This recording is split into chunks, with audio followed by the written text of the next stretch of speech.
ഞാനിവിടെ പുത്തനങ്ങാടിയിലെ പ്രസംഗത്തിന് വരുമ്പോ എനിക്ക് ആര് കൈതരുന്നതിനേക്കാളും എന്നെ ആരിഷ്ടപ്പെടുന്നതിനേക്കാളും എനിക്ക് ഏറ്റവും പ്രിയം ഈ പ്രിയപ്പെട്ട മുതഅല്ലിമീങ്ങളെ കൈതരുമ്പോഴാണ്. ആ തൂവെള്ള വസ്ത്രം ധരിച്ച് തലയിൽ കെട്ടിയവര് നിരന്ന് നിൽക്കുമ്പോഴാണ്. സുഹദാക്കൾക്ക് ഹിദ്മത്ത് ചെയ്യാൻ വേണ്ടി ബാഡ്ജ് കഴുത്തിൽ കുത്തിയിട്ട് അവരെ വോളണ്ടിയറായി പ്രവർത്തിക്കുമ്പോഴാണ്. ആ മുതഅല്ലിമിനെ പോലെ ലോകത്തെ ഏറ്റവും വലിയ ഭാഗ്യം ചെയ്തവര് എവിടെയുണ്ട് പെങ്ങളെ? നിന്റെ ജന്മത്തിന് നീ പ്രസവിച്ചിട്ട് അതുപോലെ ഭാഗ്യം ചെയ്ത വേറെ ആരെങ്കിലും നിനക്ക് കിട്ടാനുണ്ടോ? ഒരു മുതഅല്ലിമിന് അല്ലാഹു കൊടുക്കുന്ന സൗഭാഗ്യം എത്ര വലുതാ. എന്റെ വീട്ടിലും ഒരു മുതഅല്ലിമുണ്ട്. ആ മുതഅല്ലിമിന്റെ പേര് മുഹമ്മദ് മിസ്അബ് എന്നാണ്. അൽഹംദുലില്ലാഹ്, നിങ്ങൾ ദുആ ചെയ്യണം. ഒരു മോനെ ഹിഫ്ള് കഴിഞ്ഞിട്ടുണ്ട്, രണ്ടാമത്തെ പൊന്നുമോനും ഹിഫ്ള് പൂർത്തിയാവണം. എല്ലാം ചെയ്യുമ്പോഴും നമുക്ക് പ്രതീക്ഷയല്ലേ? നമ്മുടെ മക്കളല്ലേ? മരിക്കുമ്പോ സന്തൂക്ക് ചുമന്നുകൊണ്ട് പോവേണ്ട മക്കളല്ലേ? നമ്മുടെ ഖബറിന്റെ ചാരത്ത് നിൽക്കേണ്ട മക്കളല്ലേ? ഈ ശുഹദാക്കളുടെ പേരിലുള്ള കോളേജിൽ പഠിക്കുന്ന മക്കളുടെ ഉമ്മ, അവരുടെ ഉപ്പ, അവരെ സ്നേഹിച്ചവരെ, അവരെ സഹായിച്ചവരെ, അതിൽ പരം നിങ്ങൾ ജീവിതത്തിൽ ചെയ്ത മറ്റൊരു മൂല്യമുള്ള പ്രവൃത്തി വേറെയുണ്ടോ എന്ന് സംശയമാണ്. ഇന്ന് മുതഅല്ലിം എന്നൊക്കെ പറഞ്ഞാൽ 5 മക്കളുണ്ട് എന്ന്. ഇളയമോൻ എവിടെ? ഒരു മോൻ ഗൾഫിലാണ്, മറ്റേ മോൻ ഖത്തറിലാണ്. അതൊന്നും മോശമെന്നല്ല പറയട്ടോ, അവിടെ ബിസിനസ്സിലാണെന്നൊക്കെ പറയുമ്പോ ഈ വാപ്പയും ഉമ്മയും തന്നെ പറഞ്ഞു വെക്കുന്ന ഒരു വെപ്പുണ്ട്. ഒരാൾ ഇവിടെ പുത്തനങ്ങാടിയിലാ പഠിക്കുന്നത്, മയ്യത്ത് കുളിപ്പിക്കാൻ ഒരാൾ വേണ്ടേ? അത് വേണ്ടേ അല്ലേ? മയ്യത്ത് കുളിപ്പിക്കാൻ ഒരാൾ വേണ്ടേ?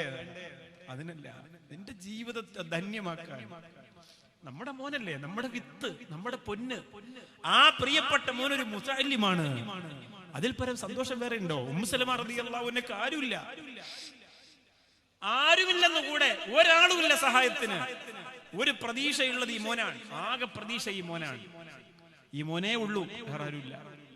ആ മോനെയാണ് കൊണ്ടുവന്ന് വെച്ചു കൊടുത്തത്. താരാജാലം താഴെ വരുന്നൊരു തോഹനിലാവുളിയേ, പാരാവാരം തേനൊഴുകുന്നൊരു സ്നേഹമുഖം തെളിയേ. നക്ഷത്രങ്ങൾ കാണാൻ മത്സരിക്കുന്ന തിരുമുറ്റത്തേക്ക് തന്റെ പൊന്നുമോനെ ഹദിയ ചെയ്യുകയാണ്. ആരംഭപ്പൂവായ മുത്തറസൂൽ സല്ലല്ലാഹു അലൈഹി വസല്ലം തങ്ങളുടെ വഫാത്തിന് ശേഷം വീണ്ടും കുറെ നാൾ അനസ് റളിയല്ലാഹു അൻഹു ജീവിച്ചിരുന്നു. ആ മഹാനായ അനസ് റളിയല്ലാഹു തആല അൻഹു പറയുകയാണ്, അനസ് റളിയല്ലാഹു അൻഹു എന്ന ഉമ്മു സലമയുടെ പൊന്നുമോൻ ലോകത്ത് നിന്ന് വിട പറയുമ്പോൾ കൂടെ നിൽക്കുന്ന അനുയായികളോട് പറയുകയാണ്, എത്രയോ കാലങ്ങൾക്ക് മുമ്പ് എന്റെ കവളത്ത് തൊട്ടിട്ട് യാ ബുനയ്യ, മോനെ എന്ന് വിളിച്ചു എന്റെ ആരംഭപ്പൂവായ ശഫീഉനാ റസൂലുള്ളാഹി സ്വല്ലല്ലാഹു അലൈഹി വസല്ലം. ഇപ്പോഴും ആ കവിളിൽ ആ സുഗന്ധമുണ്ടെന്ന് വഫാത്തിന്റെ നേരത്ത് അനസ് റളിയല്ലാഹു അൻഹു പറയുകയാണ്. എന്തൊരു ചരിത്രങ്ങളാണ് പ്രിയപ്പെട്ടവരെ, ഹൃദയം നുറങ്ങിപ്പോകുന്ന ചരിത്രം. മക്കളെ പഠിപ്പിക്കണം. ഈ പഠിപ്പിക്കുന്ന വിഷയം പറയുമ്പോഴാണ് ഗസാലി ഇമാം റളിയല്ലാഹു അൻഹു ഓർമ്മശക്തിക്ക് പറഞ്ഞ പ്രധാനപ്പെട്ട 2 മരുന്ന് പലപ്പോഴും പറഞ്ഞിട്ടുണ്ട്, ഒരുപാട് പേര് കേട്ടിട്ടുള്ളതാണ്. പക്ഷെ എന്നാലും എക്സാമിന്റെ സമയമൊക്കെ ആയതുകൊണ്ട് നമ്മുടെ ഈ മക്കൾക്ക് കുറെ ഉപകാരപ്പെടും. ഒന്ന് മിസ്വാക്ക് ചെയ്യുക എന്ന് പറയുന്നത് വളരെ ഗുണമുള്ള കാര്യമാണ്. മിസ്വാക്ക് ചെയ്യുക, പല്ല് ദന്തശുദ്ധീകരണം നടത്തുക. ദർസ് ജീവിതത്തിൽ ക്ലീൻ ആണ്, ക്രിസ്റ്റൽ ക്ലിയർ ആണ്. ദർസ് ജീവിതത്തിൽ ദന്തശുദ്ധീകരണം ആർക്കും ഇടപെടാൻ പറ്റാത്ത വിധം അത് ഭംഗിയായിരിക്കും. ഒരു മുത്തഅല്ലിമിന്റെ ജീവിതങ്ങൾ ആലോചിച്ചു. ഈ ഇരിക്കുന്ന മുത്തഅല്ലിങ്ങൾ, നിങ്ങളുടെ അടുത്തിരിക്കുന്ന മുത്തഅല്ലിമീങ്ങൾ ഉളു എടുത്തുകൊണ്ട് കിടക്കുക. രാത്രിയിൽ ഉളുവിന് മുമ്പ് ദന്തശുദ്ധീകരണം നടത്തി ഉളു എടുത്ത് കിടക്കുക. രാത്രിയിൽ സുബഹിക്ക് മുമ്പേ ഉണരുക, തഹജ്ജുദ് നിസ്കരിക്കുക, ദുആ ചെയ്യുക. ഒരു സുന്ദരമായ ജീവിതമാണ്. ആ ജീവിത ശൈലി തന്നെ പഠിച്ചിറങ്ങിയാലും കൊണ്ടുവരാൻ പറ്റും. ഗുരുത്വമുള്ള വഴിയിലൂടെ പഠിക്കണമെന്ന് മാത്രമേ ഉള്ളൂ. അങ്ങനെ ചെയ്താൽ മതി, എത്ര ഗുണം കിട്ടും അതുകൊണ്ട്. ഇപ്പൊ ഞാന് ഈ അടുത്ത സമയത്ത് ഞാൻ ഷൊർണൂരിൽ നിന്ന് ട്രെയിൻ കയറി കണ്ണൂരേക്ക് പോകണം, അല്ല കാസർഗോഡേക്ക്. ബേക്കൽ മക്കാം ഉറൂസ് ആയിരുന്നു വന്ന്. അന്ന് ഉറൂസിന്റെ പരിപാടിക്ക് ഞാൻ പോകുമ്പോൾ കോഴിക്കോട് നിന്ന് ബഹുമാനപ്പെട്ട സയ്യിദ് ജിഫ്രി മുത്തുക്കോയ തങ്ങളുടെ ട്രെയിനിൽ കയറി. ഒറ്റയ്ക്ക് ഉള്ളു, കൂടെ ആരുമില്ല. ജമിയത്തുൽ ഖുത്തബായിന്റെ പരിപാടി കഴിഞ്ഞ് കയറിയതാണ്. കൊയിലാണ്ടിൽ നിന്നോ കോഴിക്കോട് നിന്ന് അങ്ങനെ എവിടെ നിന്നും കയറിയതാണ്. അപ്പൊ ഞാൻ ട്രെയിനിന്റെ മുകളിലത്തെ തട്ടിലായിരുന്നു കിടന്നിരുന്നത്. തങ്ങൾ വരുന്നുണ്ട്, പെട്ടെന്ന് നേരെ താഴെ ചാടി. അങ്ങനെ തന്നെ ചാടി. എന്തെങ്കിലും ഒരു തങ്ങൾക്ക് വേണ്ട എന്തെങ്കിലും ഒരു ഹിദ്മത്ത് നമുക്ക് ചെയ്തു കൊടുക്കാമല്ലോ. പിന്നെ തങ്ങൾ അങ്ങനത്തെ ഹിദ്മത്ത് സ്വീകരിക്കുന്ന ആളും അങ്ങനെ ക്ഷീണിച്ചിരുന്നിട്ട് കാലി തടവിത്താന്ന് പറയുന്ന ആളൊന്നും അല്ലാത്തതുകൊണ്ട് അതൊന്നും തെറ്റൊന്നുമല്ല ഞാൻ പറയുന്നത്. അങ്ങനെ അല്ലാത്ത ആളായതുകൊണ്ട് പിന്നെ നമുക്ക് അതൊന്നും ചെയ്യേണ്ടി വരൂല. ചുരുക്കി പറഞ്ഞാൽ തങ്ങളെ ട്രെയിൻ ടിക്കറ്റിന്റെ പൈസ ഉണ്ടല്ലോ, അപ്പൊ അവിടെ നിന്ന് സംഘാടകർ TTRനെ വിളിച്ചു പറഞ്ഞു ടിക്കറ്റ് ഒന്നും കൺഫേം അല്ലായിരുന്നല്ലോ, കാസർഗോഡ് ഇറക്കണം, പിന്നെ ടിക്കറ്റൊക്കെ എഴുതി കൊടുത്തിട്ട് കയറിയത്. അപ്പോൾ തങ്ങൾ തന്നെ പൈസ കൊടുക്കും, ഞങ്ങളാരും പൈസ കൊടുത്തിട്ട്. എൻ്റെ അടുത്തൊരു മുത്തലിം 2 ഉസ്താദുമാരൊക്കെ ഉണ്ടായിരുന്നു, ആരും പൈസ കൊടുത്തത് വാങ്ങിയില്ല. അതെന്റെ പൈസ ഞാൻ കൊടുത്തോളാം, നിങ്ങൾ ആരെങ്കിലും പൈസ കൊടുക്കണമെങ്കിൽ അതും കൊടുത്തോളാം എന്നൊക്കെ പറഞ്ഞിട്ട് അങ്ങനെ ഇരുന്നു. ഞാനങ്ങനെ ബാഗിൽ നിന്ന് ചെറിയൊരു നെറ്റ്സൊക്കെ എടുത്ത് കൊടുത്തു. 2-3 അങ്ങനെ കഴിച്ചു. പിന്നെ നമ്മളിങ്ങനെ റെസ്റ്റ് എടുക്കണമെങ്കിൽ ആവാം തങ്ങളെന്നൊക്കെ പറഞ്ഞിട്ട് തങ്ങൾ അങ്ങനെ റെസ്റ്റ് ഒന്നും വേണ്ട, ഞാൻ അങ്ങനെ ഉച്ചയ്ക്ക് അങ്ങനെ വിശ്രമിക്കുന്ന ആളൊന്നുമില്ല എന്നൊക്കെ പറഞ്ഞ് അങ്ങനെ ഇരുന്നു. ഞാൻ ആ സൈഡിലെ കർട്ടനൊക്കെ നീക്കിയിട്ട് ഞങ്ങൾ ഇങ്ങനെ മാറിയിരുന്നു. പിന്നെ നമുക്ക് ഉറങ്ങാനൊരു മടിയാണല്ലോ, തങ്ങളപ്പുറത്തിരിക്കുമ്പോൾ പിന്നെ ഞങ്ങൾ എങ്ങനെയാണ് ഇവിടെ കിടന്ന് ഉറങ്ങാം. ഞങ്ങൾ പറയുന്നുണ്ട് ഇടയ്ക്കിടയ്ക്ക് നിങ്ങൾ ഉറങ്ങിക്കോ എന്ന് പറയുന്നുണ്ട്. പക്ഷെ ആ കയ്യിൽ ഇങ്ങനെ തസ്ബീഹിന്റെ മുത്തുമണികൾ ഇങ്ങനെ മറയുന്നുണ്ട്.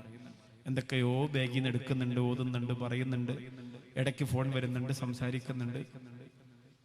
എത്ര സമയം നിങ്ങൾ ആലോചിച്ച് നോക്കി, എന്തെല്ലാം തിരക്കുകൾ, എന്തെല്ലാം പ്രശ്നങ്ങൾ, സങ്കീർണമായ പല വിഷയങ്ങൾ തലയിൽ ഓടുമ്പോഴും ചൊല്ലേണ്ട ദിക്ർ, ഓതേണ്ട സൂറത്തും ഒക്കെ കൃത്യമായി കൈകാര്യം ചെയ്യുന്നുണ്ട്. നമുക്ക് കഴിയണം, ഇതൊക്കെ നമുക്ക് കഴിയണം. ഞാൻ ഇപ്പോഴും ഓർക്കുന്നു, മാലിക് ദിനാറിൽ കാസർഗോഡ് ജില്ലയിലെ പ്രസംഗം കഴിഞ്ഞ് മാലിക് ദിനാറിൽ അവിടുത്തെ കാളിയാണല്ലോ അന്ന് അലിക്കുട്ടി ഉസ്താദിനെ അവിടെ ഉണ്ടെന്ന് പറഞ്ഞ് ഉസ്മാൻ വിളിച്ചു പറഞ്ഞപ്പോൾ കാണാൻ വേണ്ടിയിട്ട് പിന്നെ അലിക്കുട്ടി ഉസ്താദിന്റെ അടുത്ത് ഉസ്മാൻ വൈസി ഉസ്താദ് വിളിച്ചു പറഞ്ഞപ്പോൾ അലിക്കുട്ടി ഉസ്താദിനെ കാണാൻ വേണ്ടി ചെല്ലുമ്പോൾ പാതിരാത്രിയിൽ പ്രസംഗം കഴിയുന്ന സമയം നിങ്ങൾക്കറിയാലോ, ആ 1 മണി സമയത്ത് ഒരു കിതാബ് എടുത്ത് കയ്യിൽ വെച്ചിട്ട് ചൊല്ലേണ്ടത് ഔറാദ് ചൊല്ലി തീർക്കാണ്. അതുകൊണ്ട് മുത്തഅല്ലിമീങ്ങളോട് ഉസ്താദുമാരോട് പറയാണ്, നമ്മളെ ഒരു സ്ഥലത്തേക്ക് നമ്മൾ എത്തിയിട്ടില്ല, നമ്മളിപ്പോഴും താഴെ കിടക്കാണ്. മുകളിലേക്ക് എത്താൻ ഇവരുടെ ജീവിതം തന്നെ നമുക്ക് വലിയ മാതൃകയാണ്. എന്റെ സഹോദരങ്ങളെ, നമ്മൾ അതിലേക്ക് മടങ്ങി വരണം. അതുകൊണ്ട് ഓർമ്മശക്തിക്ക് വിജ്ഞാനത്തിന്റെ എക്സാമിന്റെ ഇന്റർവ്യൂവിനൊക്കെ പോകുമ്പോൾ ഓർമ്മശക്തി ഏറ്റവും നല്ല ദന്തശുദ്ധീകരണമാണ്. ഒരു ജീവിത ശൈലി, അതിലൊരു മാറ്റം വരുത്തണ്ട. രണ്ടാമത് ലുഹാനസ്കാരമാണ്. ലുഹാനസ്കാരത്തിന് വലിയ പവറാണ്. ഒരു മനുഷ്യന്റെ സാമ്പത്തിക ബാധ്യത തീർക്കാനുള്ള പവറുണ്ട്. ലുഹാനസ്കാരത്തിന് മറ്റൊരു പേരുണ്ട്, സ്വലാത്തു റിസ്ഖ്, ആഹാരത്തിന്റെ നിസ്കാരം. അങ്ങനൊരു പേര് കൂടിയുണ്ട്, ആഹാരത്തിന്റെ നിസ്കാരം. ദാരിദ്ര്യം കൊടുക്കാത്ത, കഷ്ടപ്പാട് കൊടുക്കാത്ത നിസ്കാരം.